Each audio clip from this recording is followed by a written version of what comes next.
people over. Run people over. State champs. Let's go, baby. Let's go, baby. Let's go, baby. Today's update from CIAC certainly disappointing to student athletes because football, high school football, as we know it, will not take place in Connecticut this year. Right now, high school athletes are fighting to save their season. Drone 3 showing us the scene over the state capitol, where, as you can see, players, coaches, and parents are protesting a decision to cancel tackle football because of the pandemic. Affected it huge. All of us, we knew we had a good team coming back, so we really thought we had a chance at winning the championship. And with the season getting canceled, it really struck us. Those 6 seniors that we grew up playing with, it hit us hard, not being able to play with them again, so we knew we had to win it again. It set us back a little bit, you know. That 2020 season, we had a lot of guys returning. 2019, we just lost the state championship. Ladies and gentlemen, congratulations to Weston High School, your 2019 CIAC Class M football champions with a score today, Weston 27, Killingly 6. So we were coming back with some fire that 2020 season, and then with it being canceled, and we were hoping for that spring season for a little bit, and we were practicing almost full pads or uppers almost every single day, like a regular season, in hopes for a spring season. And the fact that it got canceled and we just never had it was defeating, but that made us grind a little bit harder that off season. We pushed every single one of our guys. We all pushed for the same goal, and the outcome was extraordinary. It definitely fueled the fire. I think in 2020 we were really hungry. I think we had a great opportunity to win a state championship, and have it be taken away from us, it really hurt us. And I know it hurt the seniors that they didn't get to have a senior season, and I think that fueled us, knowing that anything could be taken away from us at any second, and that we had to take what was ours. We thought that going into 2021 that we could win a state championship, and every practice we tried hard, we worked, and then at the end we got what we wanted. Honestly, it was more fuel to win it this year, because just seeing it get stripped away from your teammates their senior year and like them not having a season, it just makes you want to go out and get it for them. And you could just see it in how our team played this year and just what we accomplished and did throughout the season. I think it definitely gave me and my team more motivation just to go out and finally play again.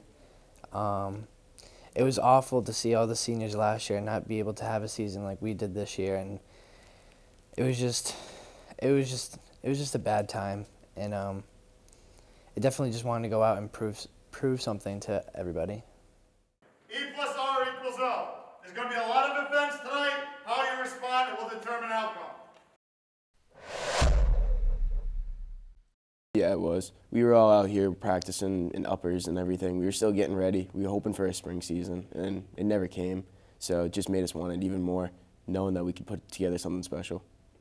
It was out of our hands. It was all in the CIAC, the ECC. It was all in their hands, their decision.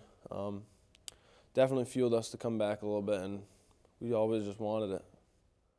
Definitely, because I mean that's what Coach Neal always says. Anything can be taken away from you at any second. So you just got to go into whatever you do 100% doing it, thinking that whatever it could be the last second. Yeah, it was, because it taught us lessons that year, because we took it for granted, and just even though we did everything that we were supposed to, it still didn't work out the way we wanted to, and it just showed us what adversity really was, and just fueled us for the next year. I thought it was good. Everybody wore their masks, showed the government that we're willing to do whatever we needed to do to win a state or to have a season, I should say. But yeah, I think the people who talked and talked with the governor and his council, I thought they did a great job. Unfortunately, the outcome wasn't what we wanted, but I think it was a good thing.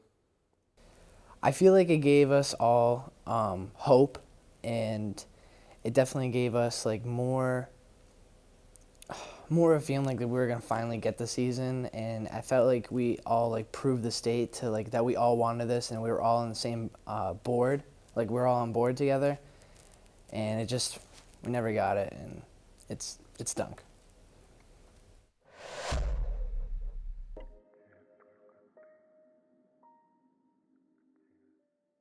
I remember I heard about it at around 6 a.m. from my friend Shane.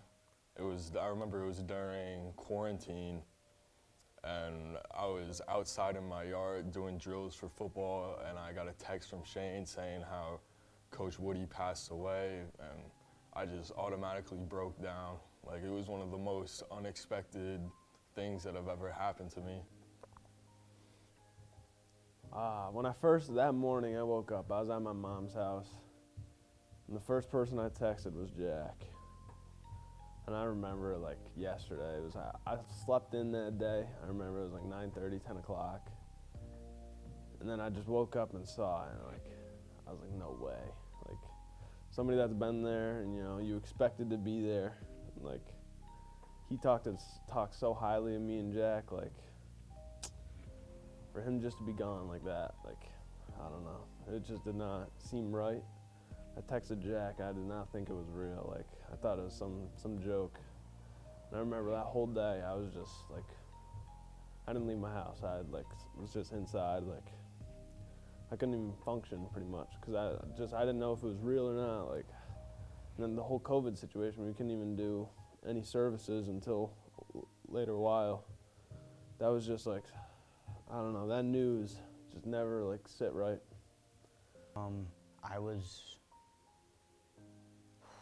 devastated, honestly. That's the best word for it. I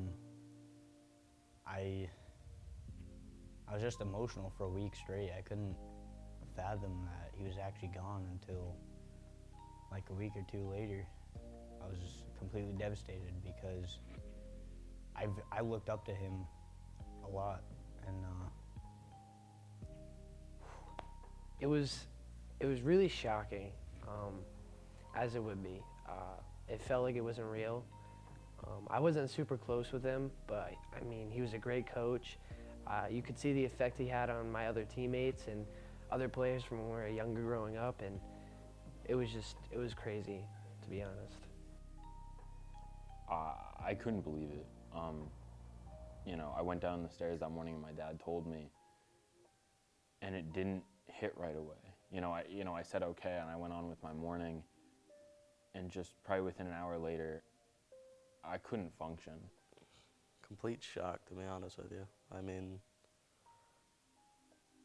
I wasn't expecting it. I don't think anybody was.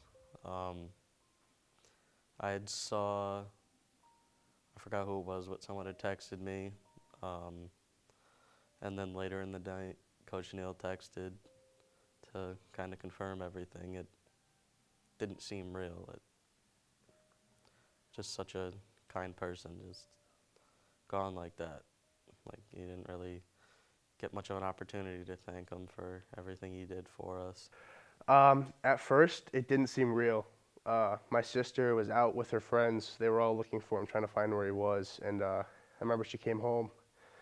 I was waiting upstairs in my room because I didn't know where she went either. And I looked out in the driveway and I saw her pull in. And then I met her in a room and she was crying, upset.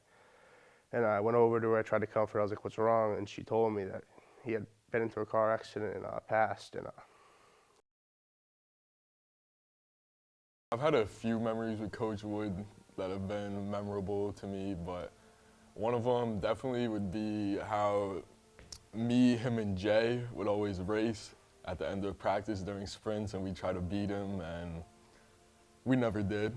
Another memorable moment with Coach Wood would have to be when me, Jay, and Nate made homecoming proposal posters for the three coaches, Coach Woody, Coach Orange, and Coach Mead, and we took pictures with them. I actually made the one for Coach Woody, and it was just a fun, great day. Oh, Chris, you came right. Keep your eyes closed. Eyes closed. Watch out! Ain't no peeking. No.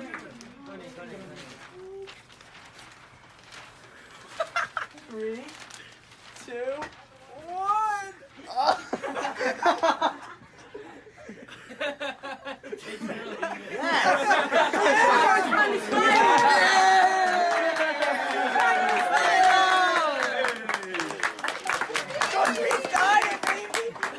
Orange finally smiled, guys. We did it.